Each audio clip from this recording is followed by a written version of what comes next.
정성호 법무부 장관 드디어 감찰을 누구에게? 박상용에게 했다는데 이 분위기를 띄워준 청년 국회의원 중에서 가장 뛰어나다 이렇게 생각하는 전용기 의원이 핵폭탄급 있다라고 했는데 직접 얘기 들어보시겠습니다. 국민의힘에서 계속 전문 공개해라, 짜깁기다 이런 얘기 하잖아요. 전문 공개하라는 거는 패 다 까고 우리도 알 수 있게끔 해서 방어 논리 만들 수 있게끔 해줘라라고 하는 속내기 때문에 저희가 못 받는다라는 겁니다. 그런 게 있기는 있나가 좀 궁금했던 건데 저는 핵폭탄급이라고 생각을 합니다. 저희가 이번 국정조사를 통해서 밝히고자 하는 것들은 실제 검찰 권력이 어떻게 수사를 진행해왔고 그 와중에 회유와 압박이 있었는지를 밝히는 데 주력을 하고 있는 것이기 때문에 자, 본론 바로 들어가겠습니다. 자, 그래서 핵폭탄급은 있다. 국정조사에서 나온다. 지금 법무부 장관, 정성호 장관이 나서서 어떤 징계 조치를 박상용에게 하겠다는 것인지 설명해 주십시오. 박상용의 이제 징계 시효가 완성되기 전에 징계를 해야 된다라는 이야기들이 있어. 국민의 이제 그 민주당 측이라든지 조국혁신당에서 계속 그 얘기를 했습니다. 그래서 오늘 오후 조금 늦게 그 법무부에서 뭐 문의가만 알려드립니다라는 게 있었고요. 징계 완성 전에 관련 조치를 마무리하고 필요한 조치를 취할 예정이다라고 했습니다. 그래서 그 위에는 법무부 장관이 대검의 진상조사를 특별 지시했고 대검은 고검의 인권침해 점검 TF를 설치해서 진상조사를 지금 현재 진행 중이다 이런 내용입니다. 이제 이게 배경이 보면은 박상용 검사가 공직자임에도 불구하고 지금 방송이나 유튜브를 돌아다니면서 현 정부를 비난하고 국회의원을 비난하는 그런 인터뷰를 하고 돌아다니고 있습니다. 이제 이 모습을 보고 조국혁신당 박은정 의원이 아니 도대체 박상용 감찰을 하는 것이냐 안 하시는 것이냐, 감찰 시효가 완성되기 전에 빨리 감찰 결과를 좀 내놨으면 좋겠다 이런 의견을 제시한 것이고요. 이에 대해서 법무부가 박상용 검사에 대한 감찰은 지난해 9월부터 시작됐고 다음 달 17일 날 감찰 시효가 완성되는데 그 전까지 법무부와 검찰이 결과물을 낼 것이다. 이에 대해서 어떤 국회나 언론의 지적에 대해서 답을 했다. 이렇게 볼 수 있습니다. 그러니까 어느 정도 그 내용을 보니까 감찰에 대한 조사와 결론이 나 있는 상황이고 그렇죠. 발표만 앞둔 시점이다. 이렇게 보입니다. 자, 일단 징계시효 안에 징계하겠다는 내용은 지금 왜 공직자의 신분으로 이렇게 움직이느냐라는 게 이제 우선이고요. 그렇죠. 국정조사는 이제 별도로 이루어지고 있지 맞습니다. 않습니까? 국정조사 특별위원회가 열리고 있죠. 내일 박상용 검사가 이제 국회로 갑니다. 4월 초에 다시 한 번 더 정인신문 할 때는 이화영 부지사와 직접 대면해서 정인신문도 이루어질 것이라고 제가 오늘 취재를 했습니다. 자, 그렇게 되면 적나라하게 이런 내용들이 하나하나 이제 밝혀질 것 같은데 오늘 추가 녹취록이 나왔습니다. 그게 뭐냐면, 그러니까 전용기 의원이 말하는 핵폭탄급은 아직 국정조사 현장에서 나올 거고, 오늘 언론에 나온 핵폭탄급은 뭐냐? 박상용이 계속 서민석 변호사가 먼저 회유했다. 그러면은 내 발언이 나가기 전에 서민석 변호사와의 주고받았던 그 발언이 있어야 되지 않겠느냐 이렇게 주장을 했습니다. 근데 그 전 발언이 오늘 나온 겁니다. 뭐였냐면 간단하게 내용을 말씀드리면 박상용이 이해찬 대표를 언급을 그 전에 합니다. 그러면서 이해찬 대표가 김성태한테 매월 2천만 원씩 받고 있는 걸 우리가 알고 있는데 그런다던데 거기 동북아평화경제협회에서 일부 나가고 이해찬 대표가 께서 그때 당시에 이제 대표 그 이후에 진미파라곤의 국회 앞에 건물이 있습니다. 거기에 사무실이 있었는데 거기에도 일부 사무실 비용을 내고 근데 여기서 끝나는 것이 아니고 이재명 선거 캠프에도 일부 이 돈이 뭐 들어갔다고 비슷하게 운영된 것 같아요. 이렇게 얘기를 합니다. 그러니까 서민석 변호사가 그때 발언하죠. 정치자금법 위반이냐 물어봅니다. 그랬더니 충분히 될 수 있다. 그런데 서민석 변호사 여기서 멈추지 않습니다. 이해찬도 이해찬인데 이재명으로 가게 되고 그게 그러면은 민주당까지 가게 된다. 이렇게 얘기를 하고 도와주십시오. 서민석 변호사한테 솔루션, 그리고 솔루션을 내주고 중재를 해주십시오. 그리고 나서 나왔던 것이 저희 도와주셨으면 좋겠는데요. 이 발언이 그리고 나온 겁니다. 자, 이제 이렇게 적나라하게 드러나고 있는데 저희들이 최초로 공개할 육성이 하나 있는데요. 육성이라고 하면 과거 게 아니라 김현철 변호사입니다. 지금 이화영 부지사의 변호 업무를 하고 있고 1심에서 9년여형을 선고받았을 때 눈물을 흘렸던 김현철 변호사가 저와 인터뷰를 했는데요. 충격적인 내용을 밝혔습니다. 설주환 변호사 있지 않습니까? 설주환 변호사가 네네. 지금 면담의 기록이 만들어졌는데 이화영 부지사는 면담을 한 적이 없었다. 조사를 받았던 적이 없었다. 이 말이죠. 그런데 그렇습니다. 특정한 날에 그 서류가 이미 설 변호사의 사인까지 되어 있더라. 네. 있더랍니다. 그럼 조작된 거 아닙니까? 그런데 그날 설주환 변호사가 확인을 해보니까 네. 설주환 변호사에게 골프 치러 간 날이었다는 거예요. 완벽하게 조작되어 있는 문서가 있다라고 매우 조심스럽게 김현철 변호사가 얘기했는데 직접 들어보시겠습니다. 수원고검에 참고인 조사를 갔을 때 당시 수사 검사가 저희한테 이제 힌트를 하나 줬습니다. 날짜는 이제 제가 얘기할 수 없는데 어떤 날짜에 변호인 설주환 변호사의 입회하에 이런 면담이 있었다는 면담 조서가 네. 있는데 설주환 변호사한테 확인을 했더니 그날 골프 치러 갔다는 거예요. 무슨 뜻이냐면 이 면담 조서가 허위라는 거죠. 설주환 변호사가 골프 치러 간 날에 그날 올 수가 없잖아요. 그런데 그 날짜로 면담 조서가 작성돼 있는 거죠. 자, 지금 이제 국정조사에 대비해서 네네. 네. 제대로 된 증거를 가지고 어떤 범죄 행위가 일어났는지 이제 서류로서 문서로서 진술이 아니다. 증거를 가지고 직접 김현철 변호사가 나가겠다. 이런 성과를 지금 준비하고 있습니다. 김재호 대변인 어떻게 보십니까?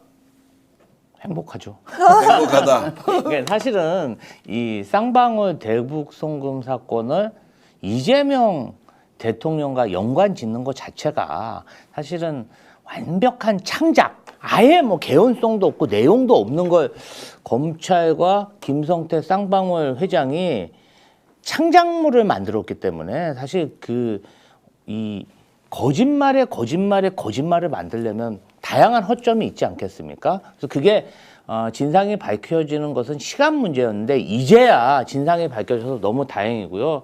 잘 한번 생각해 보시면 쌍방울이 이재명 대통령의 방북을 위해서 100억가량 썼다면 쌍방울이 이재명 대통령이나 경기도에 뭐 받은 게 있어야 되잖아요. 아무것도 받은 게 없습니다. 쌍방울이 무슨 자선업체입니까? 저는 이 박상영 검사 혼자서 이 사건을 이렇게 조작했을 리 없다고 생각합니다. 누군가는 끊임없이 박상영 검사와 그 수사 라인에게 전화를 해서 이 사건이 어떻게 됐는지 확인하고 이 사건을 조작하기 위해서 압박을 한 그런 고위 검사가 있을 거라고 생각하고 이 부분까지 철저하게 규명이 돼야 된다고 생각합니다. 자, 그래서 이제 시작됐다. 증거를 가지고 있다. 국회로 일단 다 나온다. 그 다음에 어떻게 하느냐. 증거 들이댈 테니까 해명하라. 진짜 중요한 것은 박상용 검사가 인정하든 인정하지 않든 국회에 불려 나올 사람이 누가 있느냐? 김성태, 또 방용철, 또 한 명 더 있죠. 안부수. 네. 이들이 다 조작 진술로서 최초에는 그렇게 하지 않다가 뒤에 다 진술을 바꾼 사람들이죠. 이제 이들이 국회에 나왔을 때 증거 들이댔을 때 어떻게 됐느냐? 하나같이 다 법적 처벌을 받아야 한다. 이런 아주 드라마틱한 게임이 이제 국회에서 열릴 것입니다. 제가 박상용이 뭐 지금 방송에 많이 나가서 이제 징계를 받고 있는데 박상용이 지금 주장하는 것 중에 국정원 문건이 있어요. 박상용이 주장하는 국정원 문건 이거 좀 말씀드려야 될 것 같은데 안부수 말씀 주셨기 때문에 북한이 안부수를 통해서 경기도 스마트팜 비용을 요구했다. 이 얘기를 계속하고 있습니다. 근데 이거 저도 방송에서 말씀 많이 드렸는데요. 이거 기자들에게 이거 검찰에 흘린 문건이에요. 그냥. 근데 이게 문건 자체가 완전히 공개된 건 아닙니다. 어디에도 공개된 건 아니고 그냥 흘린 문건이고 경기도가 나중에는 검찰이 조사했는데 진짜 이거 안 나오니까 경기도가 돈 대신 쌀 준 거 아닌가? 검찰이 여기를 수사하다가 그만둔 겁니다. 이거는 정확한 게 없어요. 근데 또 다른 문건이 하나 더 있어요. 언론 보도 나온 바가 있습니다. 다른 문건은 쌍방울이 대북송금을 주가 조작으로 이용했다고 적시한 문건이 있습니다. 그러니까 문건이 2개인데 그중에서 박상용은 본인한테 유리한 문건을 계속 언론에 나가서 얘기하고 있다라는 거 여러분들께서 다시 한번 기억해 주셨으면 하는 바람에 말씀드립니다. 사실은 이제 저 당시에 수원지검에서 저도 조사를 하려고 엄청 노력을 했어요. 그러니까 비서관들 그리고 평화부지사 뭐 일주일에 오전에 한두 번씩 이렇게 정무회의라는 걸 했었거든요. 이제 그것을 또 어디서 주워 듣고 그 정무회의에서 이런 얘기를 하지 않았을까? 그래서 이것이 이재명 경기도지사에게 당시 보고되지 않았느냐. 그런 또 소설을 쓰면서 저에게도 여러 차례 뭐 출석 통보가 왔는데 저는 출석하지 않았습니다. 네. 예. 그럼 뭐 그런 창작 소설에 제가 조연은 또는 엑스트라로 참여할 이유가 없잖아요. 자, 오늘 저희들이 최초로 공개했던 김현철 변호사 인터뷰 내용 중, 자, 수사 기록이 조작된 게 있다. 그 증거 이제 곧 밝혀질 것이고요. 네. 그리고 법적으로 충분하게 유아연 부지사가 석방될 수 있는 방안도 있다. 법적 제도적 절차 확인했다. 다만 의지만 남아있다라는 내용은 일요일 오전에 저희들이 김현철 변호사와 백정화 여사 모시고 함께 진행한 인터뷰를 통해서 더 자세하게 알려드리도록 하겠습니다. 논란의 인물이 매블쇼를 찾았습니다. 저는 뭐 누누이 말씀드립니다만 서민석 변호사에 대한 평가 저는 지금은 유보하겠다. 늘 나는 이게 말씀하셨죠. 본질 아니다. 예. 그런 이야기를 누차 여러분께 말씀을 드리고 있습니다. 네. 자, 그러면 한번 만나보겠습니다. 이화영 부지사의 변호를 맡다가 잘린 판사 출신 변호사 서민석 변호사 박수로 모시겠습니다. 네, 안녕하십니까. 예. 네, 논란의 인물 서민석입니다. 네. 우리 변호사님 관련해 가지고 매불쇼에서도 아주 강력히 제가 비판했던 기억이 있습니다. 예, 예, 아주 웬- 서운하게 봤습니다. 아, 다 지켜보셨죠? 네, 네. 네. 그 비판에 대해서는 서운하게 봤다는 것은 이제 뭐 억울한 점이 있다는 얘기처럼 들립니다만 네, 저희는 사실 누차 말씀을 드리지만 우리 변호사님에 대한 평가는 나는 지금은 본질이 아니까 유보하겠다는 네. 입장이에요. 특히나 우리 변호사님이 이번에 지방선거에 이제 출마를 하지 않습니까? 그러다 보니까 이거를 더 악용해가지고 본질을 흐리려는 세력들이 지금 많아요. 제가 아주 미치겠어요. 좀 말씀드려도 됩니까? 아, 또 하면은 이게 세탁소 얘기 또 올라오거든요. 아, 답답하시겠지만 일단 예. 우리가 본질에 좀 집중하고 예. 헤어질 때 시간을 좀 드리는 네. 걸로 가겠습니다. 부탁 좀 드리겠습니다. 네, 네, 네. 고맙습니다.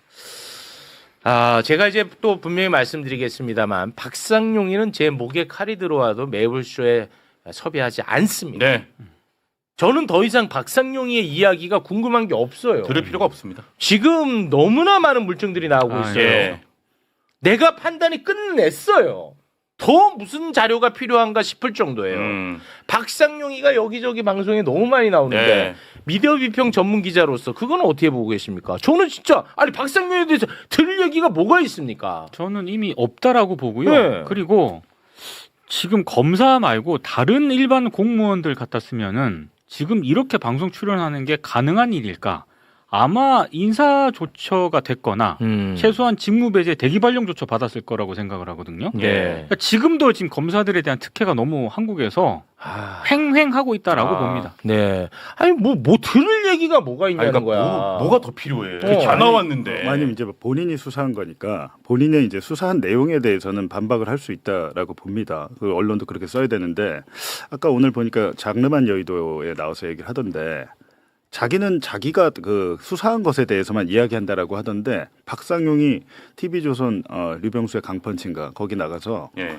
자기 수사에 대해서만 얘기했습니까? 민주당의 공소치소 모임에 대해서 평가하고 맞습니다. 이재명 대통령 당당하면 재판받으라고 하고 그렇습니다. 예. 정치평론가 아니면 자기 그 뭐 총선 출마할사처럼 얘기를 하잖아요. 그렇죠. 예. 사실상 국민의힘과 같은 얘기를 하고 있잖아요. 그런데 네. 오늘 돌연 이제 그런 얘기를 하던데 말씀하셨듯이 그 사람에게 이렇게 1시간씩 줄 건 아니죠. 네. 그냥 거기에 대해서 당신의 입장을 달라라고 하고 보니까 KBS 9시 뉴스 보도한 기자를 뭐 명예훼손으로 네, 고소를 고소했어요. 근데 또. 그 근거가 어제 MBC 보도예요. 네. 근데 두 보도 다 박상용에 대해서 비판하는 논조의 보도였습니다. 그렇습니다. 그런데 그러니까 뭐 그걸 녹취록을 뭐 짜깁기 했다 뭐 네. 이런 거더라고요.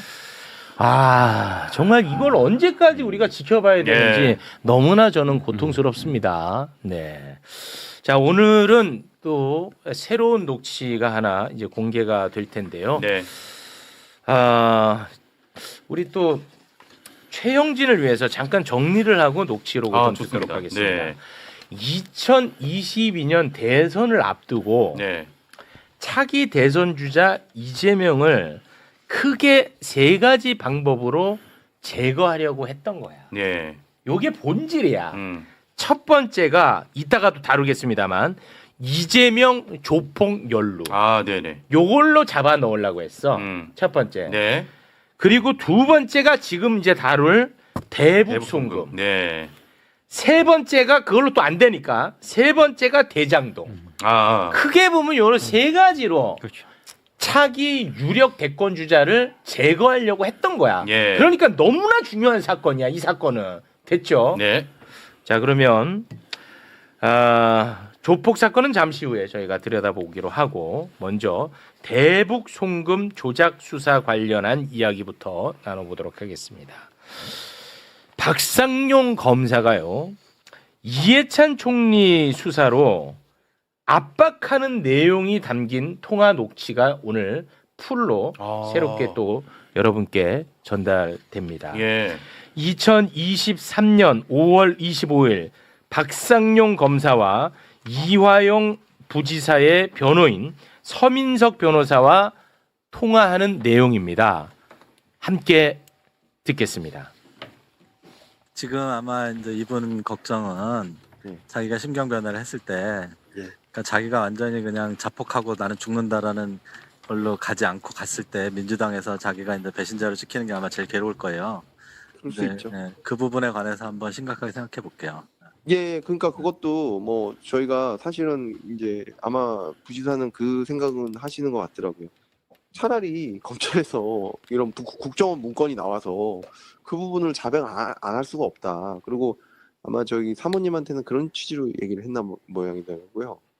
그 뭐 이해찬 대표 지키려면 이거 하는 수밖에 없다. 그리고 저기 이해찬 대표 그 부분이 뭐냐 하면 동평이라고 저기 있고 그다음에 그 진미 8억 원 있지 않습니까?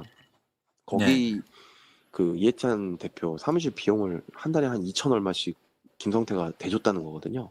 김성태가 대줬다는 거예요? 장영태가 아니고? 장영태도 돈을 그거는 그냥 후원금 낸 거 아닌 거 예, 장영태도 돈을 꽤 줬고요. 동시에 그리고 무슨 어떤 뭐 사무실도 저기 어떤 집도 하나 잡아줬고 그 다음에 김성태도 한 달에 2천만 원 이상씩은 계속 줬다는. 그 얘기는 내가 처음 듣는데. 예, 그거는 아마 잘 모르실 겁니다. 저희가 그거는 뭐 특별하게 하는데 그거는 순수히 이해찬 씨 그 대표 퇴임하시고 나서 돈을 줬다는 거거든요. 그렇게 그러니까 그런 건 싹 묻는다. 예. 근데 이제 그 부분이 어떤 부분이 있냐면 그 돈이 실제로 다 이해찬한테 간 게 아니라 약간 그 사무실을 썼는데 그 사무실이 이재명 선거 캠프 비슷하게 약간 유사기간 비슷하게 운영된 것 같아요. 그 선거 때 거기서 임명장 받았다는 사람도 너무 많고, 예, 그리고 실제로 그 동평 사무실 압수수색해 보면 완전히 이재명 그 선거 그 내용이 너무 많고. 그럼 그게 정치자금법이다 이건가요? 정치자금 위반 충분히 될 수 있고 이게 나오면 지금 돈봉투도 문제인데 이거까지 나오면 당연히 엉망진창이 되겠죠. 근데 그거 부분에 대해서 아직 그렇게 수사가 많이 진행된 부분이 아니거든요. 그런 부분이 있어서 그걸 오려를 많이 하는 것 같아요. 그러니까 이게 결국에는 이해찬도 이해찬이지만 또 결국에는 이재명으로 가게 되고 그게 결국에는 민주당으로 가게 되고 이런 여러 가지 복합관계가 있는데 알겠습니다. 이거를 아니, 나누려면 나는 어떻게 해야 되냐? 민주당 쪽하고는 내가 아는 사람이 전혀 없기 때문에 예예예. 민주당 쪽 얘기를 들어보면 그 좋겠지만은 설주한 변호사가 민주당 사람이니까요. 그 근데 사람 그래 내가 일부러 그쪽하고는 연락을 안 해요. 설주한 변호사는 내가 알지도 못하거든요. 예예예. 그러니까 뭐 내일 근데 왜냐면은 일단 지금- 오긴 하는데 그거는 뭐 부장께서 보시든 안 보시든 그거는 그래서 하여간 내가 민주당 입장이 어떻고 민주당과 얘기를 나눌 수 있는 처지는 아니고요. 예예예. 일단 본인과 가족 그 얘기만 좀 들어볼게요. 예, 아유, 그, 저희 부장님께서 지금 뭐 사실 부지사 믿는 사람 부장님밖에 없어서요. 부장님께서 와주셔서 조금 뭐, 솔루션을 제시해 주신다면 사실 저희도 힘들고 지금 부지사도 힘들고 이걸 중재해 줄 사람이 없는 거거든요. 네, 요거 하나 좀 바로잡을 게 있는데요. 2023년 5월입니다. 이거 실수가 있었는데요. 2025년으로 표기가 돼 있는데 2023년 통화 내용입니다. 네. 이화영 부지사의 거짓 진술이 필요하다 보니까 이해찬 총리 관련한 수사를 진행하려고 했던 것 아닌가. 예. 예, 그런 정황이 담긴 통화 내용이었던 것 같은데 당시 변호인이었던 서민석 변호사도 이 얘기를 처음 듣는 것 같네요. 예. 그 이해찬 전 총리와 관련된 동북아 평화경제협회에 대한 수사를 한다는 얘기는 들었는데요. 김성태 씨가 그 동평에 뭐 돈을 줬다 이런 얘기는 이제 저도 처음 듣는 거거든요. 네. 부지사한테 못 들으면은 제가 알 길이 없는 거잖아요. 그렇죠. 그러니까 변호사도 모르는 사이에 뭔가 이런 작업이 있었던 것 아닌가 우리는 그렇게 유추해 볼 수가 있습니다. 봉지욱 기자님. 그러니까 지금 박상현 검사가 오늘 이렇게 얘기한 걸 들어보니까 주범과 종범 여기에 굉장히 집착을 하더라고요. 주범과 종범, 그러니까 이화영 부지사를 수사에 협조하면 종범으로 만들어줄게라는 제안을 난 한 적이 없다.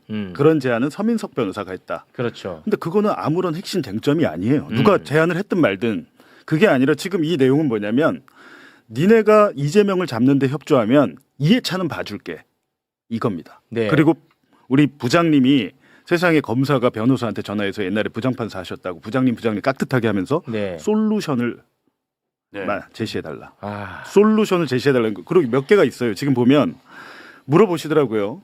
이해찬을 쭉 얘기하고 지금 뭐라고 합니까? 민주당 돈봉투 사건까지 터졌는데 이거 터지면 당이 엉망진창이 된다고 얘기해. 그리고 와.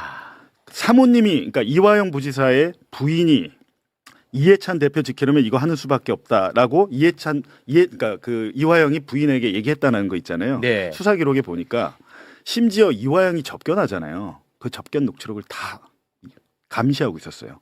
어떤 얘기를 하는지 검찰이. 네. 그래서 이런 얘기가 나오는 거예요. 아, 그래. 부인하고 접견을 하는데 그거를 녹음한 거를 다 녹취록으로 풀어가지고 수사 기록에 해놨더라고. 와. 그러니까 이거를 보면서 이해찬 대표 지키려면 이거 이게 뭡니까? 정치적인 이화영의 정치적인 아버지가 이해찬 전 대표예요. 그리고 동북아 평화경제협회는 이해찬 대표가 만든 게 아니고 이화영 본인이 만든 거예요. 본인이 만들고 자기 국회의원 당선되고 하니까 자기가 못 맡으니까 나중에 좀 맡아주십시오 하고 사실상 이름만 올려놓은 거거든. 이름만 올려놓은 건데 이 사무실을 2번을 압수수색하고 여기에 뭐 김성태 돈이 들어갔다 누구 돈이 들어갔다. 그러면 만약에 이렇게 됐으면 이게 사실이면 이거 기소해야 되잖아요. 당연히 해야지. 이해찬 대표 수사했습니까? 제가 보니까 수사한 거 없던데요. 아.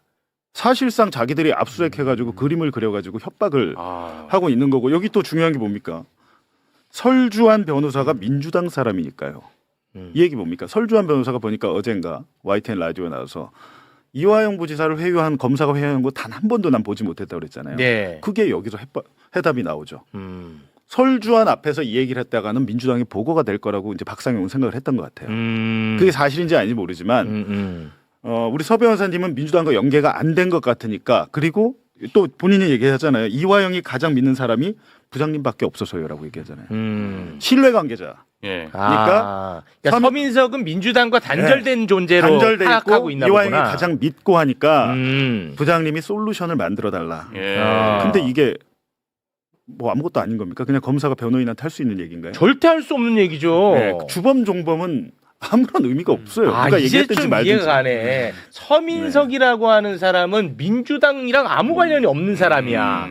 그때는 그랬죠. 그때 그랬잖아요. 예. 근데 만약에 지금 박상용 입장에서 이재명 잡아놓기 위해 가지고 회유가 들어가고 있다는 사실을 나도 모르는 사이에 민주당 사람이며 예. 만약 현근택 이런 사람이며 안 되지, 안 민주당에 되지. 이걸 들어가면 난리가 날 테니까 그래서 서민석을 공략했던 거네. 이해관계가 없다고 판단하고. 자, 검사님. 이게 다른 걸 다 떠나서 검사와 변호사가 가능한 대화라고 보세요? 다른 거 다 떠나서. 솔직하게 얘기해 보세요, 한번. 그러니까 어차피 나랑은 생각 다른 사람이니까. 말 좀 하게. 예. 그 일종의 뭐 사실상의 프리바게닝을 하는 경우가 많은 건 사실인데 이 없는 거를 만들어내는 거는 프리바게닝이라고 할 수가 없죠. 조작이죠. 그거는 선을 넘는 거고 네. 이제 그 영미 쪽의 프리바게닝은 아예 그 제도화돼 있고 우리는 예를 들어서 그런 거지. 이제 공범에 대한 수사 협조를 하면 마약 사건이 이제 그런 게 제일 많은데 마약 사건에 대해서 이른바 상선을 위해 자기 공급해준 사람에 대해서 불면 좀 형량을 낮게 받을 수 있게 공적조서를 작성해서 법원에다 보내줘요. 그건 뭐 마약 수사에선 제일 많이 하는 거고 예. 아니면 부패범죄 수사와 관련해서는 그 어떤 뇌물이나 돈 전달자에 대해서 본범에 대한 수사를 협조하면 그 사람에 대해서는 뭐 구속영장을 청구하지 않는 방법으로 하는 단순 전달자는 좀 신병을 불구속으로 해주는 그런 거는 많이 하긴 하죠. 근데 이거는 듣기에 따라서는 없는 걸 만드는 방향 같아. 그렇게 안 들을 재간이 있나요? 아니 그러니까 그거는 선을 넘는 거지. 그거는 그렇습니다. 프리바게닝이라고 보기가 어렵죠. 말씀드릴게요. 네.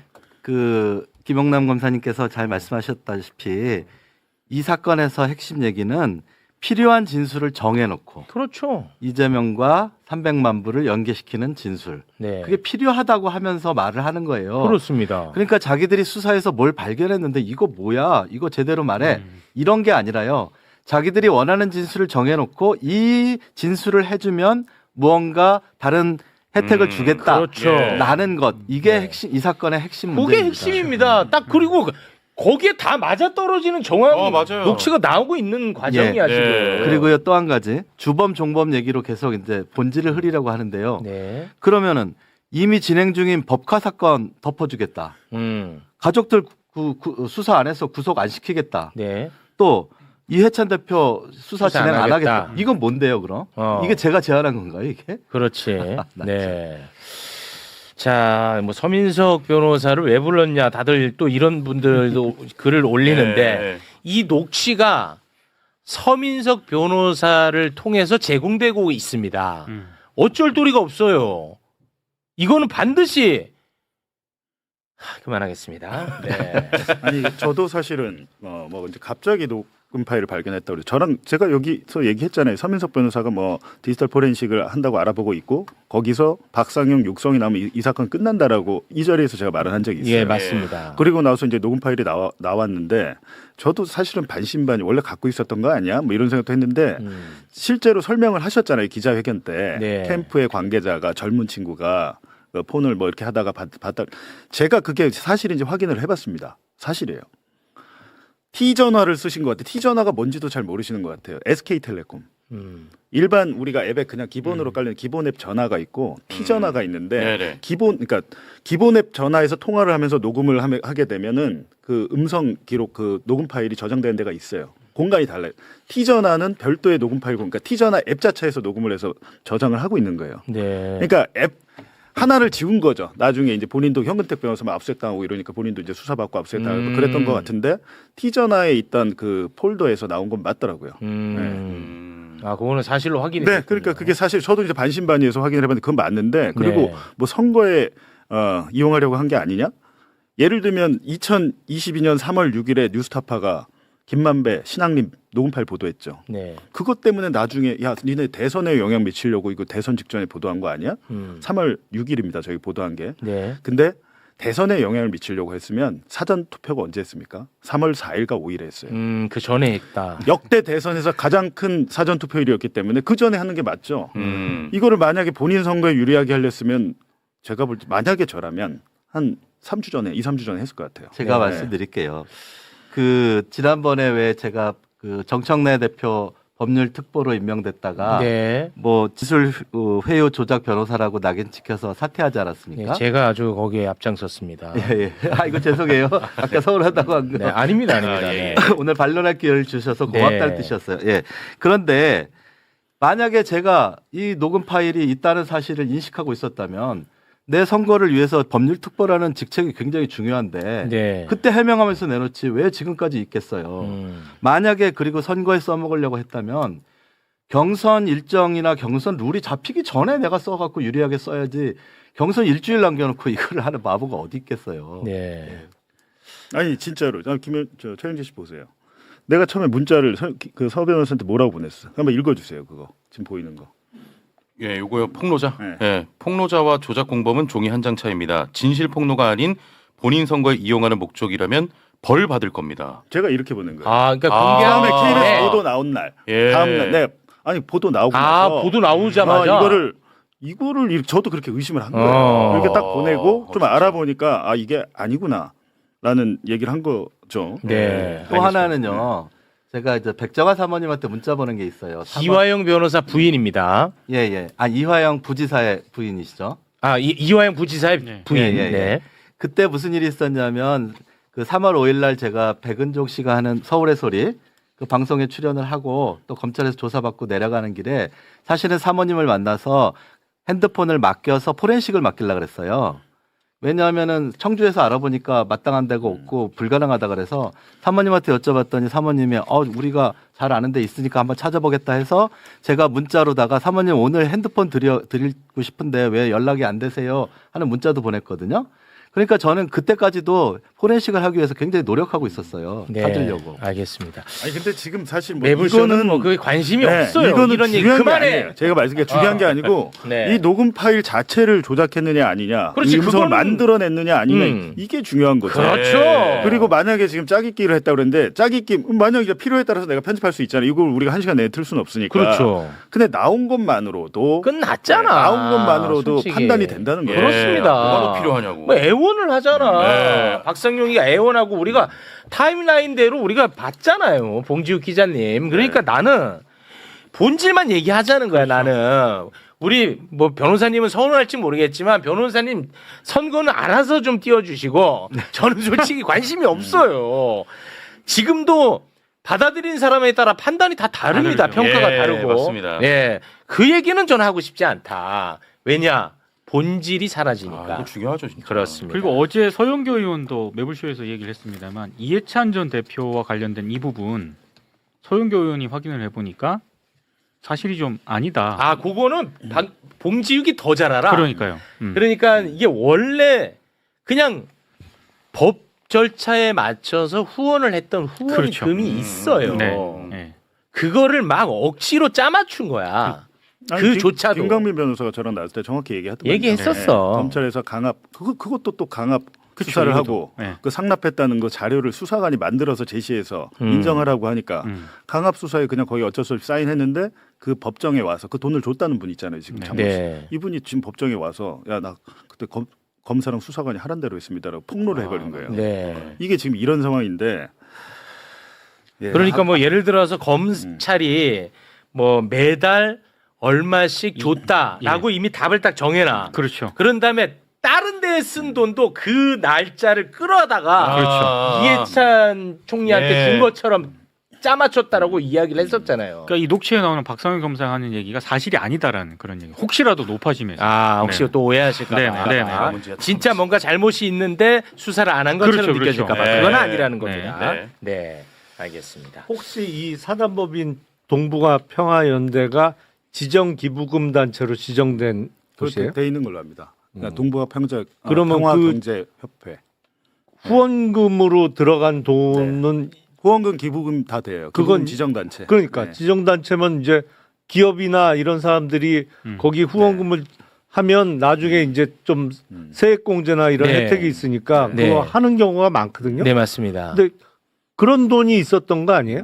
아니 그러니까 그렇게 그 공식 후원금. 기부금을 네. 한 건데 어. 그걸 가지고 지금 사실은 이거 이화영에게 가장 약한 고리는 이해찬 전 대표니까 그렇지. 아킬레스건을 건드린 거죠. 그렇겠죠. 그리고 실질적으로 이 통화하고 나서 6월 12일 경에 근 더 세게 얘기합니다. 이 쌍방울에서 이렇게 북한에 돈 주고 이런 거 그리고 북한에 들어가려면 돈이 필요합니다라고 이재명 지사에게 보고를 했다고 진술해요. 그때 6월 12일에. 근데 6월 18일 경에 또 뒤집어 버려. 아 맞아요. 또 뒤집어 버리니까 그 다음 이 지금 통화 녹음 2개 공개됐잖아요. 지금 들으신 거는 2023년 5월 25일. 그렇습니다. 6월 18일에 또 뒤집으니까 6월 19일에 또 서 변호사님한테 전화해가지고 예, 읍소를 하는 거예요. 네, 맞아요. 거의 눈물을 흘리기 직전이더라고. 맞습니다. 그러니까. 네.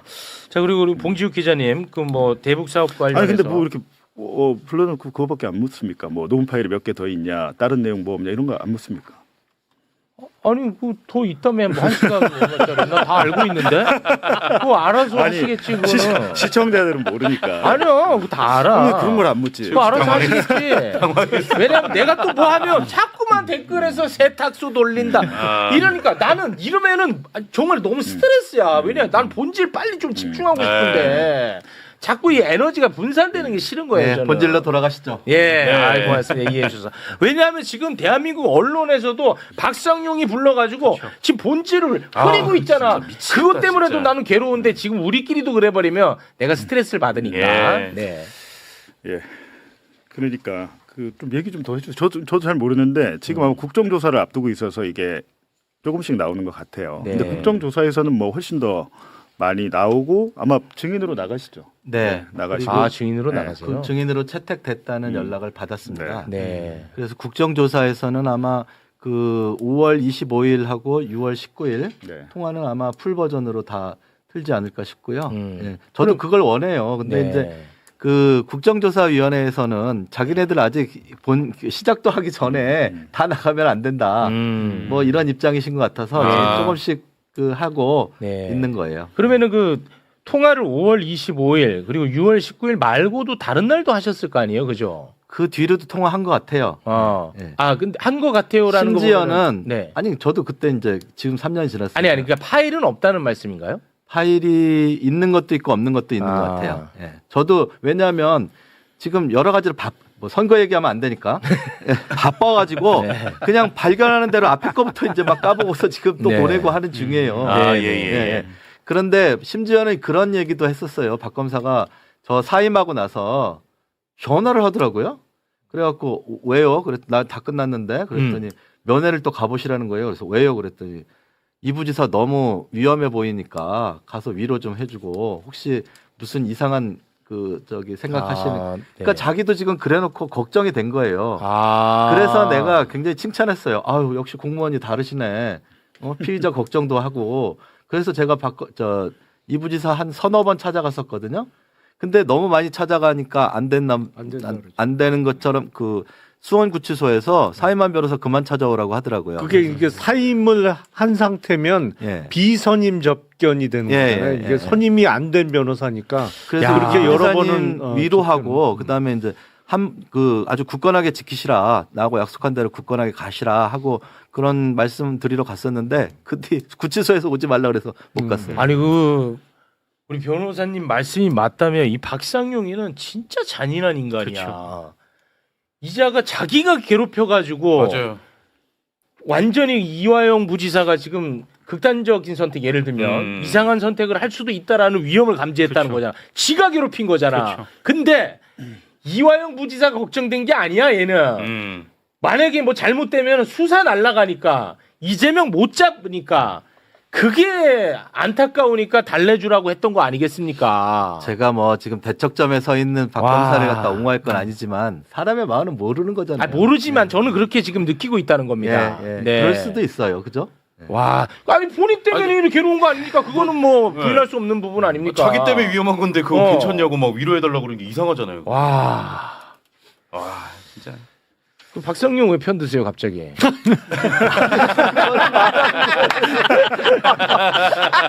시원하다. 묻고 싶었어. 아니 그때 그 공판을 하면서 그 수원 법원에 그 관람하셨던 기자님들을 많이 이제 친하게 됐어요. 근데 그 기자님들이 저한테 하신 말씀이 이화영 부지사 너무 외롭고 힘들어 보인다. 왜냐하면 아무 변호인도 없이 혼자서 제 법정에 나온 게 한 번인가 두 번 있었거든요. 그때 이 부지사가 너무 외롭고 힘들어 보였다는 거예요. 기자님들이. 그래서 저도 이제 좀 찾아가야 되겠다 하는 생각을 했었어요. 네, 알겠습니다. 봉지욱 기자님 시간이 좀 많지가 않거든요.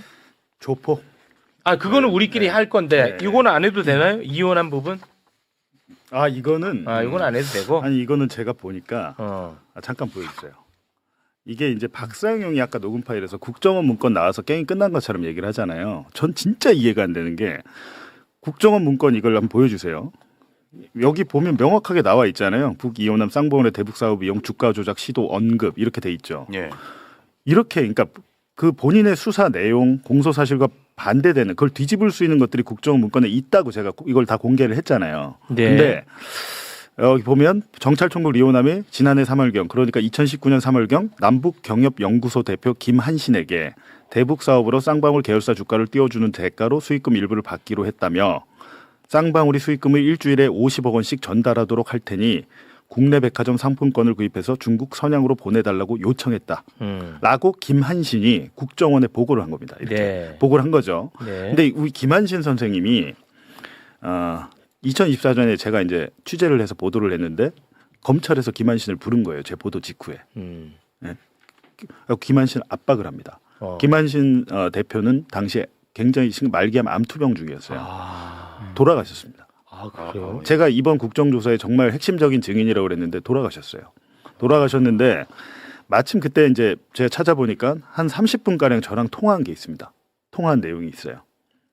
그리고 이 김한신의 이 증언이 그러니까 저랑 직접 통화를 한 거니까 이건 법정에 나가도 이제 증거가 되거든요. 근데 요거에 대해서 이제 국정조사에서 공개를 하기 전에 제가 다음 주에 한번 시간이 되면 김한신이 말하는 쌍방울 사건이 뭔지 그 내막을 정확하게 알고 있습니다. 왜냐하면 김성태나 이런 사람들은 돈 주고 리오남 만나잖아요. 김한신은 그냥 리오남 그냥 만납니다.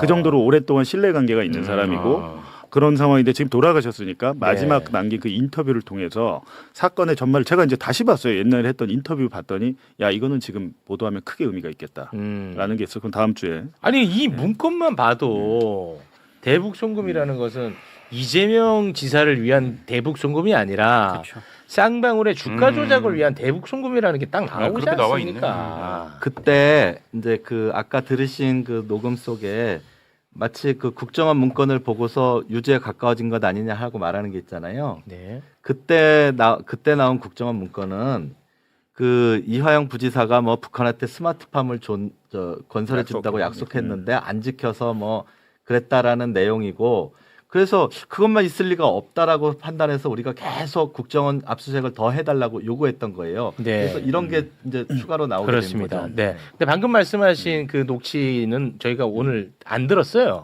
예. 그 아니 부분. 근데 앞전 처음 들은 것도 국정원 나옵니다. 그거 나오긴 하지만. 그러니까 이걸로 설득을 해달라고 그러는 건데 지금 중요한 것은 법원에서 이런 문건을 이게 증거잖아요. 그 판사가 신진우 부장판사 싸그리 무시했어요. 이게 여기만 있는 게 아니고 국정원 그 블랙 요원이 작성한 2급 기밀 문건에도 있어요. 2급 기밀 문건에 결재하는 국정원장입니다.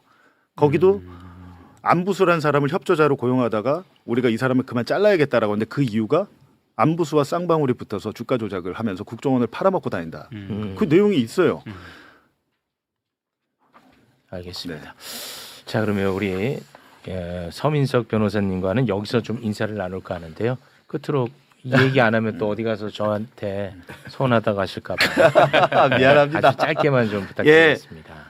그 한마디만 할게요. 저 판사 시절에도 우리법연구회 회원이었거든요. 네. 저 우리법연구 회원이었고 뭐 그래서 지난번에 김상환 그 법원행정처장이 공수처장 후보로 저를 추천했던 거예요. 네. 그랬던 사람이 그 뭐 무슨 윤석열 정권에 부역해서 뭐를 뭐 이화영 부지사의 진술을 뭐 회유하고 조작할 리가 없지 않겠습니까?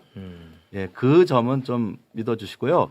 이화영 부지사와 이재명 대통령은 무죄예요. 적어도 대북 송금에 대해서. 네네. 그래서 이 부지사에 대해서는 재심이나 공소 취소 또는 가석방 이런 것들이 좀 이루어져야 한다고 저는 생각해요. 네. 7년 8개월형 중에서 이미 반 이상 복역했거든요. 네. 그리고 이제 공소 유지 여부에 대해서도 좀 심각한 논의가 필요하다고 생각합니다. 네, 알겠습니다. 우리 그 변호사님에 대한 평가가 이렇게 좀 갈릴 수밖에 없는 것은 이화영 부지사의 가족분들이 그런 이제 문제 제기를 했기 때문에 가족이 문제 제기를 하니까 그 말에 힘이 실리는 거 아니겠습니까? 네, 그런 오해할 측면. 수 있는 상황이 있었다고 생각합니다. 그런 거는 또 좀 이해를 해주시면 좋을 것 같습니다. 네. 저도 아직 우리 변호사님에 대한 평가와 판단이 아직은 좀 헷갈리는 상황입니다. 제 마음을 사과드리겠습니다. 또 말씀드릴 기회가 생길 겁니다. 알겠습니다. 서민석 변호사였습니다. 대단히 고맙습니다. 여러분, 이게 검찰입니까? 아니면 소설 쓰는 사기꾼들입니까? 박상용 검사가 변호사한테 구걸하며 이재명 잡아넣게 도와달라고 거래를 제안한 녹취가 딱 걸렸습니다. 심지어 변호사가 골프 치러 간 날에 검찰청에서 조사받았다고 서류까지 가짜로 꾸며놨습니다. 정성호 법무부 장관이 참다 못해 감찰을 지시했으니 이제 조작 수사의 몸통들이 줄줄이 잡혀갈 차례입니다. 나라 망치는 조작 기술자 검사들, 이제 법복 벗고 국민의 심판대 앞에서 죗값 달게 받으십시오.